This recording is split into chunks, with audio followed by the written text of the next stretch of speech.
출애굽기 34장 21절부터 24절 말씀 우리 같이 한 목소리로 봉독하시겠습니다.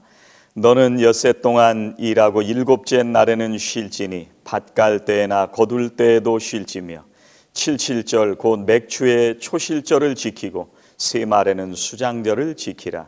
너희의 모든 남자는 매년 3번씩 주 여호와 이스라엘의 하나님 앞에 보일지라. 내가 이방 나라들을 내 앞에서 쫓아내고 내 지경을 넓히리니 내가 매년 3번씩 여호와 네 하나님을 뵈려고 올 때 아무도 내 땅을 탐내지 못하리라. 아멘. 2021년 새해 첫 주일 예배를 드립니다. 하나님께서 올 한 해 사랑하시는 모든 성도님들 또 자녀들이 이 땅에서 잘 되고 또 복된 삶을 누리시기를 원합니다.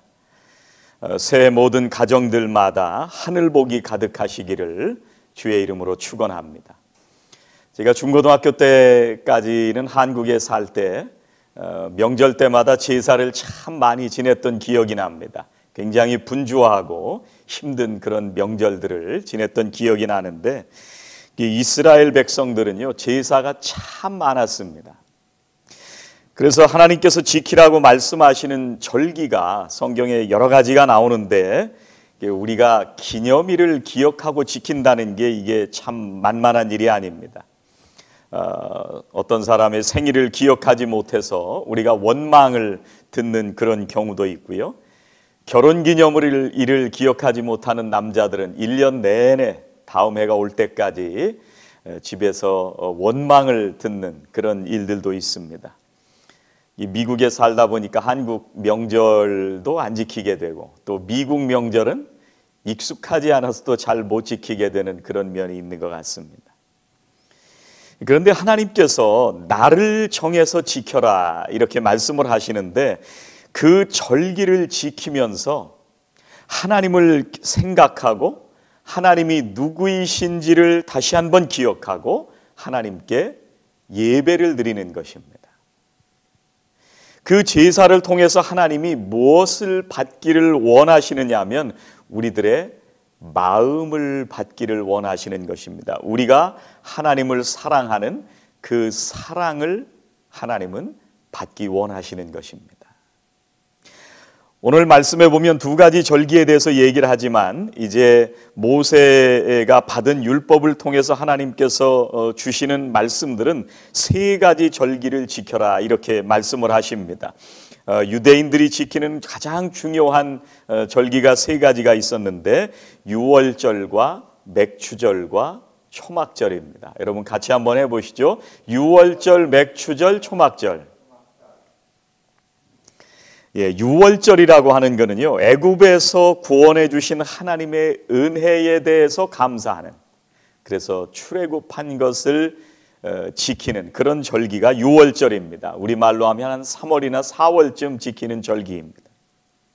이 맥추절을 지키게 되는데 칠칠절이라고도 하고 초실절이라고도 합니다. 유월절이 지나고 나서 주일부터 7주가 지나는, 그래서 그때에 지키는 절기가 맥추절인데 그때 보리의 첫 번째 수확을 거두는 때쯤 됩니다. 그래서 초실절, 첫 번째 수확을 하나님께 드리면서 지키는 절기입니다. 마지막은 초막절인데 수장절, 장막절이라고도 하는데 우리가 이해하기는 추수감사절이다 이렇게 이해를 하시면 좋겠습니다. 우리말로는 9월이나 10월쯤 지키는 그런 절기입니다. 여러분 이스라엘은요 첫 번째 것을 늘 하나님께 드렸습니다. 하나님 앞에 처음 것을 드리면서 하나님에 대한 우리의 사랑을 올려드리고 우리의 마음을 드린 것입니다. 여러분 아브라함 생각나세요? 아브라함이 하나님께서 하나밖에 없는 아들 이삭을 바쳐라 그랬을 때 아브라함이 모리아 산에서 하나님 앞에 그 아들을 바치려고 했습니다. 10명 되는 아들 중에 하나를 바친 것도 아니고 하나밖에 없는 그 아들 하나까지도 하나님 앞에 드리려고 했던 것입니다. 여러분, 오늘 말씀해 보니까 6일 동안 일하고 7일에는 쉬어라 이렇게 말씀을 하십니다. 그런데 그날이 어느 때여도 쉬라고 말씀을 하시냐면 밭을 갈 때에도 쉬고 거둘 때에도 쉬어라 이렇게 말씀을 하십니다. 제가 뉴욕에 있을 때 농장하시는 분들이 계셨는데 농번기가 되잖아요. 정말 눈코 뜰 새 없이 바쁩니다. 그래서 하루를 건너뛰면 일이 굉장히 늦어지기 때문에 그래서 단 하루도 건너뛰지 못하고 계속해서 일을 해야만 합니다. 그런데 하나님은 그때에도 쉬라고 말씀하십니다. 그 쉬라고 하는 말씀은 그 시간에 하나님을 기억하라고 하는 말씀입니다. 여러분, 우리가 세상을 살아가면서 어떤 상황에서도 하나님을 기억하고 우리의 사랑을 드리며 우리가 사는 날들을 그렇게 살아갈 때 하나님께서 우리에게 약속하시는 것이 있다고 오늘 말씀하십니다. 24절에 보니까 내가 이방 나라들을 내 앞에서 쫓아내고 내 지경을 넓히겠다 이렇게 말씀하십니다.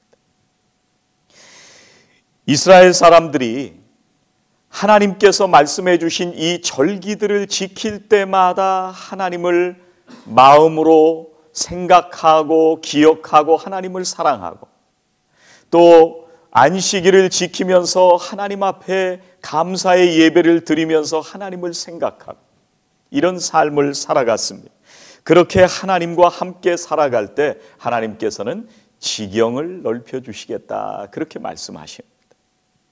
여러분, 이스라엘 사람들이 가나안 땅에 들어가서 정착해서 살아갈 때요, 그 땅에 아무도 없는 비어있는 땅이 아닙니다. 성경에 보면 굉장히 많은 민족들이 거기에 먼저 살고 있었습니다. 헷 족속, 기르가스 족속, 아모리 족속, 가나안 족속, 브리스 족속, 히위 족속, 여부스 족속 이런 아주 많은 사람들이 살고 있었는데 그런데 하나님께서 그 족속들과의 전쟁을 이기게 해주시겠다고 합니다. 그리고 그 땅을 차지하게 해주시겠다고 말씀하십니다. 우리가 하나님을 사랑하면서 살아갈 때, 우리가 하나님을 기억하면서 살아갈 때, 우리가 하나님께 우리의 마음을 드릴 때 하나님께서 지경을 넓혀 주시겠다 약속하십니다. 저는 2021년 한 해에 사랑하시는 우리 성도님들이 하나님께서 말씀하시는 그 절기들을 지키며 또 하나님께서 말씀하신 그 날을 지키며 하나님께서 주시는 지경을 넓혀주시는 놀라운 축복을 누리시기를 주의 이름으로 축원합니다. 우리가 주님을 사랑하면서 살아갈 때 우리를 지켜주시고 보호해 주신다고 하는 약속의 말씀을 오늘 성경을 통해서 말씀해 주십니다. 여러분, 요즘 제가 프로그램을 처음부터 끝까지 다 보지는 않는데 가끔 이 유튜브에 올라오는 것 중에 요즘 잘 나오는 것이 뭐냐면 Sing Again이라는 게 나옵니다. 이 Sing Again. 그래서 그걸 통해서 가수의 꿈을 갖고 있는 사람들이 자기의 기량을 발표하는 그런 시간인데 근데 거기 지금 요즘 굉장히 사람들의 입에 오르내리는 사람이 누구냐면 이승윤이라는 사람입니다. 우리가 아는 그 이승윤이 아니고요. 가수 이승윤인데 그런데 이 사람이 지금 왜 더 유명하냐면 새롭게 알게 된 사실이 그 아버지가 이재철 목사님이라고 합니다. 그리고 그 어머니는 홍성사 대표라고 합니다. 성악을 전공했다고 하는데 그런데 이 이재철 목사님이 그 예수 믿게 된 그 간증을 듣게 됐습니다. 그래서 여러분들과 함께 나누기를 원하는데요. 이 이재철 목사님이 젊은 시절에 매일 술독에 빠져 살았답니다. 그리고 집에 일찍 오는 날은 술 친구들을 데리고 집에 오기도 하고요. 술집에서 술을 마실 때는 아내를 불러서 성악을 전공했으니까 와서 노래 좀 불러라 이렇게 얘기했었다고 합니다. 그런데 그 부인이 한 번도 거부한 적 없었다고 합니다. 그래서 이 목사님이 생각하기를 이 하나님께서 저 사람에게는 원래 저런 성품을 주셨구나, 그렇게 생각을 했답니다. 근데 이 목사님이 84년 8월 2일 날 새벽 2시에, 그날도 굉장히 술이 많이 취해서 집에 들어오게 됐답니다. 평상시 같으면 벨을 눌러가지고 자고 있는 부인이 나와서 반드시 문을 열고 들어가서 밥 차려달라고 해서 밥을 먹는데, 그날은 이상하게 자기 주머니에 있는 그 현관문 키를 가지고 열고 싶더라는 거예요.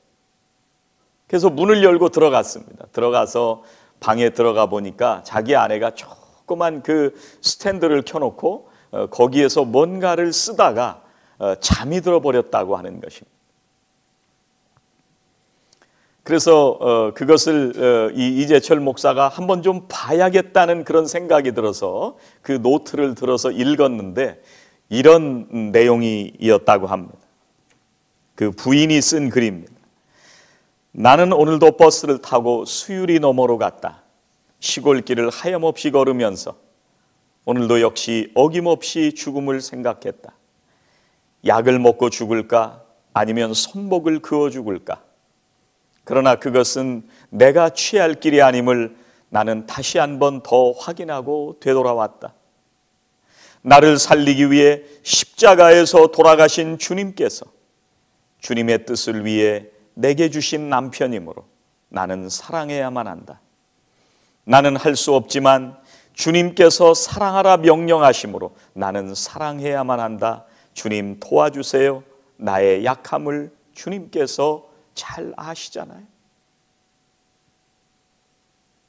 여러분, 이재철 목사님이 이 글을 보는 순간 자기의 마음과 귀에서 이제까지 한 번도 들어보지도 못한 그런 큰 북소리가 울리더라는 것.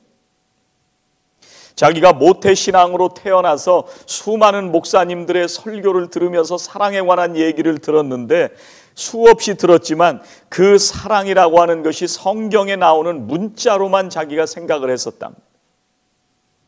근데 그 사랑을 실천하는 사람을 보지 못했는데, 부인이 매일 죽음을 생각하는 가운데 바로 그 순간마다 하나님을 기억하고 하나님을 떠올리고 우리에게 생명 주신 그 주님을 떠올리고, 그 주님 때문에 내가 남편을 사랑해야 되겠구나. 그 부인의 사랑을 통해서 하나님께서 나를 얼마나 사랑하시는가, 그것을 깨닫게 되고 이제 이재철 목사님이 회심하게 되었다고 합니다. 여러분, 우리가 세상을 살아가면서 극단적인 상황에 놓일 때가 있습니다. 2021년 우리가 오늘 첫 주를 시작하고 있는데, 우리가 겪어내야 하는 이 2021년은 어떤 일이 있을지 우리는 아무도 알지 못합니다. 그러나 우리가 두렵지 않은 것은 우리가 하나님을 생각하고 우리를 위해 보혈의 피를 흘려주신 그 주님을 기억하고 매일매일 그 사랑으로 살기 때문에 우리는 올 한 해를 잘 살아갈 수가 있습니다. 하나님께서 주신 그 사랑 때문에 오늘도 우리가 살아가면서 그 사랑을 우리가 계속 기억할 때마다 하나님께서는 우리를 통해서 지경을 넓혀주시는 그런 놀라운 역사를 이루어 가실 것입니다. 이재철 목사님의 부인을 통해서 하나님께서는 이 세상에 믿지 않는 한 생명에게까지 지경을 넓혀가는 귀한 은혜의 역사를 이루어 가신 것입니다. 여러분, 그 목사님의 아내가 주님을 바라보는 눈을 가지고 있었을 때, 그 주님을 사랑하며 순종하는 삶을 살게 되고, 그것 때문에 남편이 바뀌었을 때 이제 하나님의 사랑이 이 땅에 전파되는, 지경이 넓어져가는 놀라운 역사가 일어나게 되었습니다. 여러분, 이어령 교수라고 잘 아시리라고 생각이 됩니다. 지성에서 영성으로 이런 책도 쓰시고 딸을 통해서 예수님을 알게 되고 믿게 되었는데, 어제 1월 2일자 조선일보에서 이 이어령 교수와 인터뷰한 얘기가 실렸습니다. 우리가 살아가는 이 시대를 뭐라고 얘기를 하느냐면 이분이 디지로그 시대다 이렇게 얘기를 합니다. 사회적 거리두기 때문에 우리의 생활의 중심이 디지털 쪽으로 이렇게 많이 옮겨갔습니다. 그동안 우리가 아날로그적인 인간관계를 가지고 살아왔잖아요. 그래서 직접 만나서 서로 교제하고 사랑을 나누는 이런 아날로그적인 삶을 살았는데 요즘은 그것이 너무 소중하게 여겨지는 그런 시대가 됐습니다. 이제 이 포스트 코로나 시대는 어떤 시대가 될 것이냐, 이분 얘기는 이 디지털이냐 아날로그냐 두 가지 중에 하나를 선택해야 되는 것이 아니라 우리가 이 두 가지를 상호 보완 관계 속에서 살아가야 한다. 그래서 그 시대를 디지로그다 이렇게 표현을 했습니다. 그러면서 하는 얘기가 이 코로나 백신은 이 과학기술과 기업이 만들어내지만 그러나 이 코로나 때문에 그리고 또 세상의 인생을 살아가면서 지치고 힘든 상처난 마음과 영혼을 정화하는 백신은 주님의 사랑이다, 신앙이다, 그리고 우리가 흘리는 눈물 한 방울이다 이렇게 얘기를 했습니다. 우리가 이 디지로그 시대를 살아가고 있는데 이 세상에서 실제로 눈물을 흘릴 줄 아는 존재는 인간밖에 없다고 합니다. 지능 면에서 또 체력 면에서 이 AI라고 하는 것이 우리보다 훨씬 뛰어나지만 눈물을 흘리는 것은 바로 우리들입니다. 하나님께서 주신 그 사랑으로 우리가 다른 사람을 위해서 눈물 한 방울을 흘릴 수 있을 때 그때 세상의 사람들이 치유받게 된다는 것을 얘기했습니다. 여러분, 주님께서는 나사로의 죽음 앞에서 눈물을 흘리셨습니다. 그리고 타락해져가는 예루살렘을 바라보면서 주님은 눈물을 흘리셨습니다.